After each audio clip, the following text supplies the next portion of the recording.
And welcome back to The Factor Uncensored. The Texas Court of Criminal Appeals finally came around to a conclusion that the rest of the justice system reached back in 2019. Lydell Grant is innocent. Grant was arrested for the 2010 murder of a young man named Aaron Shearhorn outside a nightclub in Houston's Montrose district. 6 eyewitnesses looking at a photo lineup fingered Grant as the killer.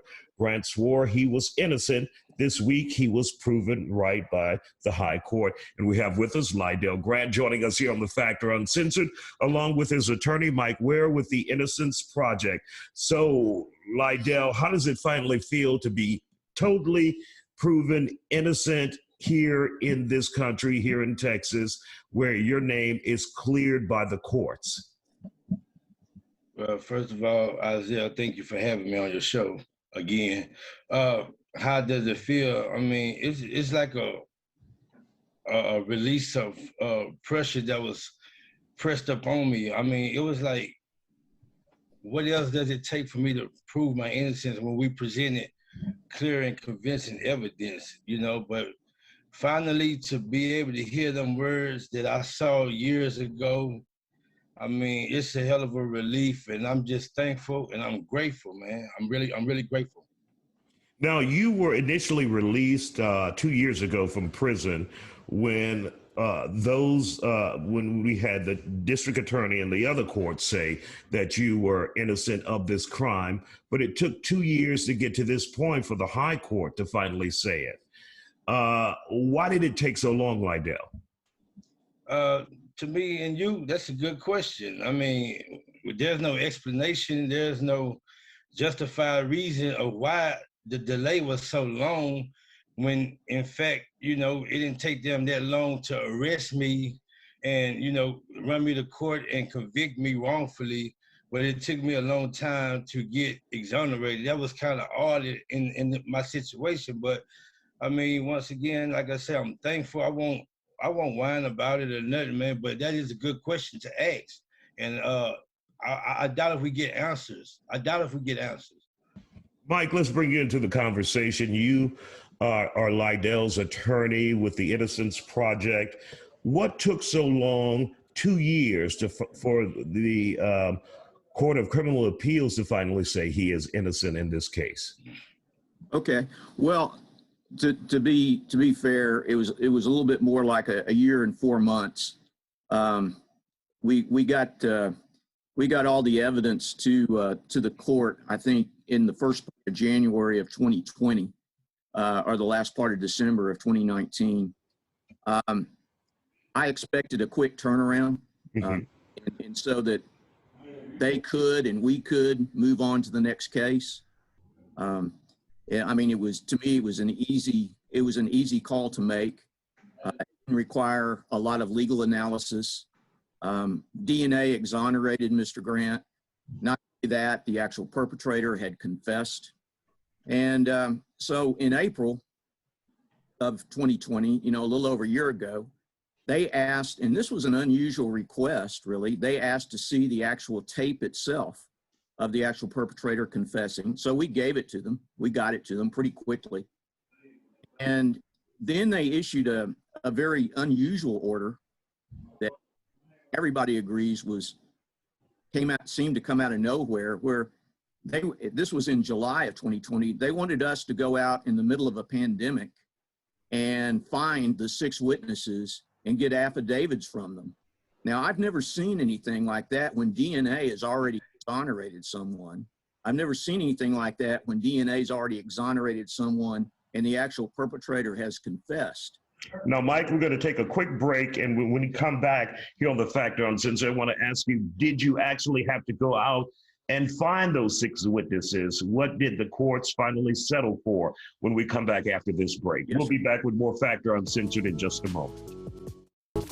And welcome back to The Factor Uncensored. We're talking to Lydell Grant and his attorney, Mike Ware, with the Innocence Project. Lydell was sent to prison back in 2012 for a murder he did not commit. He was eventually released, but it took a year and 4 months for the high court here in Texas, the criminal appeals court, to finally clear him in this state. And Mike, you were saying that the courts ask you to go out and find the six witnesses who testified against him initially. And what happened then? Well, I let the district attorney's office handle that. They have the resources. They are the ones that have to re-prosecute the actual perpetrator in the case with witnesses. And so they were able to get a unsworn declaration from one of the witnesses, and he pretty much confirmed that he was led, by the investigators into picking Mr. Grant's photo, but he really didn't think that Mr. Grant looked like the perpetrator. And so wow. And that's scary in itself. It is. And we got that up to the Court of Criminal Appeals, I don't know, I guess the last part of this last January, and then they've had 3.5 months to look at that, and ultimately came out with the right decision yesterday, and we're relieved and grateful for that. Mike, let's continue on this conversation, and hopefully Lydell will join us back here on the Factor Uncensored. Serving the time he did, is he due any compensation from the state of Texas?